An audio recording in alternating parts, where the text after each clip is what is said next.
Welcome to Around the Peninsula. I'm Army Sergeant Ryan Sharp. The United States Military Academy at West Point can hold up to 85 slots for enlisted soldiers. Sergeant Anthony Alcantar shows us a pilot program that speeds up the application process. Soldiers from across Area 1 gather in Camp Casey for RACE, or the Rapid Application Completion Exercise, to West Point. We know that our soldiers and their leaders are focused on the mission. And so every now and then there's an opportunity to focus on development and their future. Enlisted soldiers must submit applications to West Point before turning 23 for any hope to attend. However, mission requirements can often slow down the process. The goal of the day is to provide the soldiers with the resources, the facilities, the time away from their duties, and that chain of command support in order for them to get as strong a packet as they can. Local partners, including the Education Center, Distributed Learning Center, Cary Fitness Center, and Garrison and medical communities, all work together to ensure that these soldiers have a completed application packet in one day. The application process, I think is going to help out a lot with how quick it is, since it speeds up a lot of the process, since you can sit down with somebody that knows what they're doing and you get it done right then and there. With their applications completed, hundreds of these soldiers will have a chance to attend West Point. Army Sergeant Anthony Alcantar, Camp Casey, Korea. The Race to West pilot program was created by Major Jason Dupois, a former enlisted soldier, now the Soldier Admissions Officer for the United States Military Academy, Directorate of Admissions. Kunsan Air Base is in exercise this week. Specialist Stephen Solomon shows us the training they endure from the perspective of a role player. Kunsan Air Base. Stop, drop, and roll into this week's exercise as Korean and U.S. troops suit up to answer the call. I managed to pull Airman First Class Jessica Surgeon aside from her acting debut to get her point of view as a role player. So we were at a building and I guess a bomb went off. Me and some of the Korean nationals, we got blown up and we were waiting for ambush to come.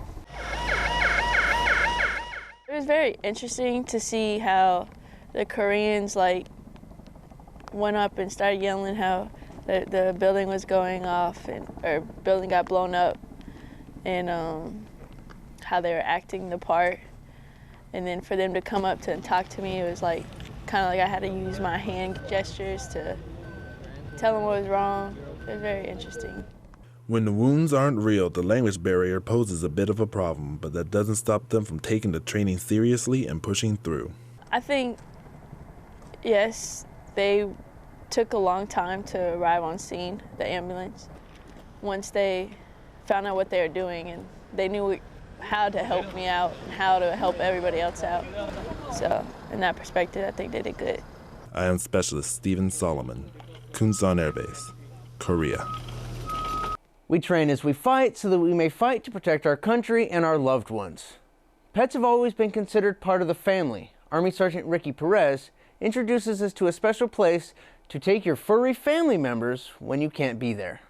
With a unique ability to see the world through their eyes, Gina Nam takes her love for animals out of the home and brings it every day with her to the Yongsan Pet Care Center. It's always nice to meet other pets, because my pets, I know them the best, but it's learning about other pets and then just being friends with them, especially with the shy dogs or nervous dog and cats.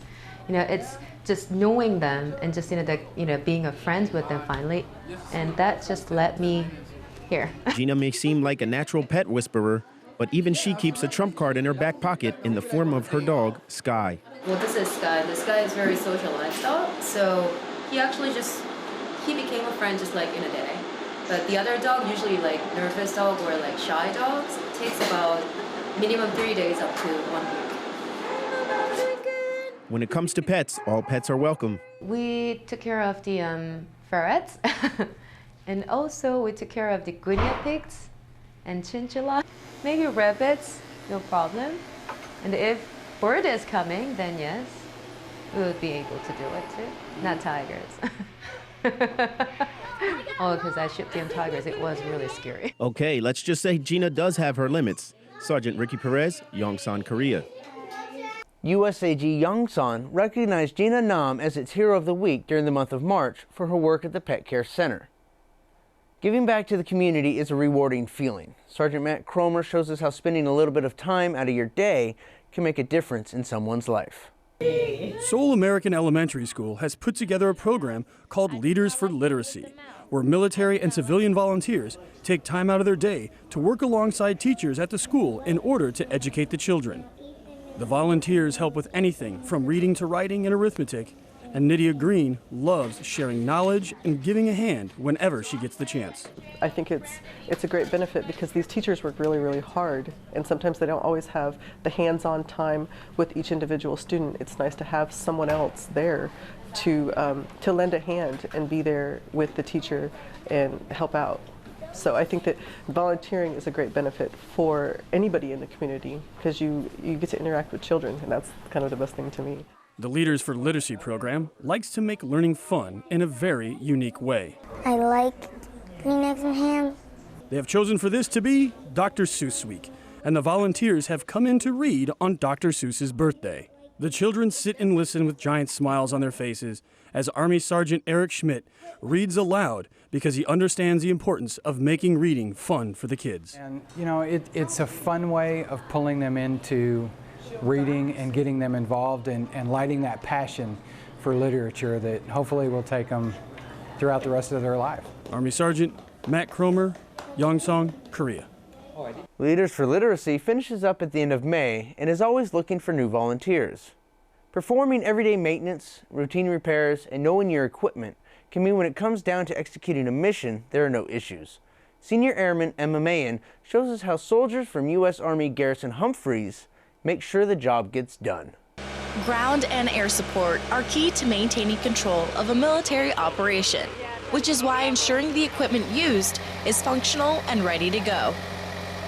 The main thing is, of course, we have to make sure that the aircraft is flight worthy for the pilots to be able to fly, and it's going to be in good conditions. Sometimes part of the aircraft maintenance is actually building them, not just fixing. This mission is actually a two-part mission, unfolding the aircraft and pretty much putting them together. That including aircraft unfolding and any other maintenance necessary to be able to fly that aircraft. Soldiers from the 602nd ASB ensure missions can be successful with every equipment check and maintenance operation. Senior Airman Emma Mahan, Osan Air Base, Korea. The 602nd ASB provides aviation and ground field maintenance, replenishment of all classes of supplies, and medical support for the 2nd Infantry Division. Some deeds are worth remembering even after decades pass. Katusa Private Lee Jin-woo joins people paying respect to a heroic act 70 years ago. Normal things are easily forgotten, but extraordinary things are always remembered. At the Yongsan South Post Chapel, the American Legion commemorates the loyal sacrifice of 4 chaplains aboard a transport ship 72 years ago. During the convoy, the USAT Dorchester was hit by a U-2 German torpedo, and as the ship was sinking, the chaplains were on board and they calmed the men. They gave their life jackets when the life jackets ran out and saved 283 lives. Although the chaplains had different religions and backgrounds, they acted as one. They did their best to save as many lives as possible, even in the face of paying the ultimate sacrifice. When you're dealing with your faith, if your faith is strong and it's all about helping your fellow man. So I think those 4 chaplains decided it was in their best interest to actually give of their life jackets and save the men on board, as many as they could on board the ship. Katusa Private Lee Jin-woo, Yongsan, Korea. The American Legion hopes to install a post on USAG Humphreys in the near future. That was your Around the Peninsula for this week. To see these stories and others, go to the AFN Pacific website or view them through the AFN Pacific app. From all of us at AFN, enjoy your evening.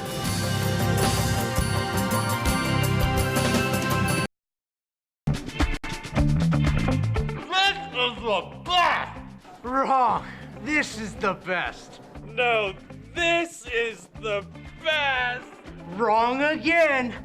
This is the best. Hey guys, don't fight. If you want to know what the best is, go to the Stars and Stripes link, Best of the Pacific. It has exactly what you're looking for!